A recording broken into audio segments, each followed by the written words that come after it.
Good Morning Business, le débat. Avec Jean-Marc Daniel et Emmanuel Le Chypre, toilettage d'un texte en vue en cas de faillite et grand perdant à la clé les salariés. Alors, pas forcément, c'est ça qui est compliqué. Non, mais c'est-à-dire qu'en fait, effectivement, il y a un sujet qui est une espèce de véritable bombe politique. En fait, aujourd'hui, quand une entreprise fait faillite, comment ça se passe ? Il y a une hiérarchie dans l'ordre, finalement, des créanciers.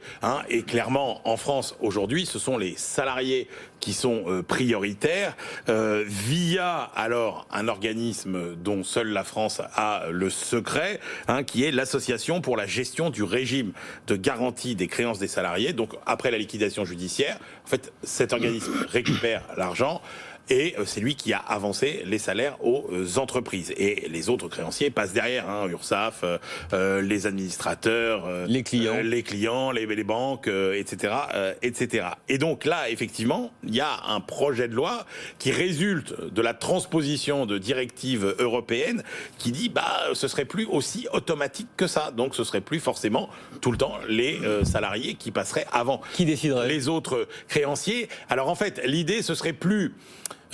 pour être fidèle à l'esprit de la directive européenne, ce ne serait plus finalement en fonction de votre statut que vous êtes prioritaire ou pas, mais en fonction des créances que vous représentez, de la nature des créances que vous représentez et de ce qu'on considère être l'intérêt de l'entreprise ou pas. Donc les salariés pourraient rester évidemment les premiers bénéficiaires, mais peut-être pas forcément toujours. Et là où c'est extrêmement compliqué, c'est que vous voyez bien la bombe politique que ça représente. Parce qu'en fait, l'AGS, cette cagnotte finalement pour les salariés licenciés, elle est gérée aujourd'hui par finalement le patronat, en gros. Et les ressources, c'est quoi ? C'est 60% les cotisations des entreprises et 40% justement ce que touchent les entreprises au moment de ce que touche la caisse au moment de la liquidation des entreprises.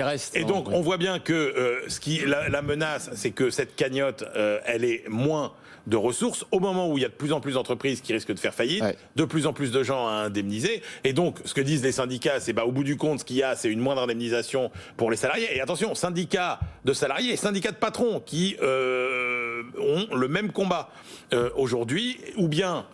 Pour équilibrer le régime, il faudra qu'il y ait une hausse des cotisations des entreprises. Donc ça, on n'en veut pas. Et puis de l'autre côté, vous avez les administrateurs judiciaires qui eux disent « Mais attendez, pas du tout. Le but du jeu, c'est de simplifier une procédure qui aujourd'hui est très complexe. » Donc là, on a un bras de fer politique. On voit bien que le gouvernement est embêté comme jamais avec cette disposition qui peut être politiquement quand même très très embêtante. Jean-Marc Daniel. Écoutez, moi je pense que cette disposition va dans le bon sens. Je pense que, d'abord sur la forme, ce qui me frappe, c'est quand même que ces mesures sont prises dans le cadre de l'application d'un article de la loi Pacte. Elle a été votée, cette loi, et je suis surpris qu'à ce moment-là, quand c'est l'article 60, personne n'ait rien dit. Vous vous souvenez, au moment de la loi Pacte, la grande obsession, c'était la privatisation de l'aéroport de Paris. Donc il y a un certain nombre de gens d'abord dont le métier serait quand même de regarder ce qu'ils votent, un certain nombre de gens dont le métier serait de regarder ce qui se vote et qui se contentent de focaliser leur attention sur des pseudo-problèmes qui sont totalement marginaux. Le sage montre la lune, l'imbécile regarde le doigt. Oui, et je trouve qu'il y a beaucoup de gens qui regardent le doigt dans ce pays, notamment sur le plan économique. Alors c'est voté, mais est-ce que c'est bien de l'avoir voté ? Alors sur le fond, je pense que c'est une bonne chose parce que on vit dans ce pays avec sur l'idée un peu qu'avait résumé Henri Lacordaire, vous savez, c'est une formule célèbre de ce dominicain du 19e siècle, qui disait entre le pauvre et le riche, entre le maître et le serviteur, il y a la liberté qui opprime et la loi qui affranchit. Alors on vit dans cette idée en France que la liberté, c'est contraire aux intérêts des pauvres, des faibles, et qu'il faut absolument mettre un cadre juridique, il faut absolument mettre des dispositifs où l'État va définir par sa sagesse. Alors l'État, lui, regarderait la lune, pendant que nous, on serait fixés sur les doigts.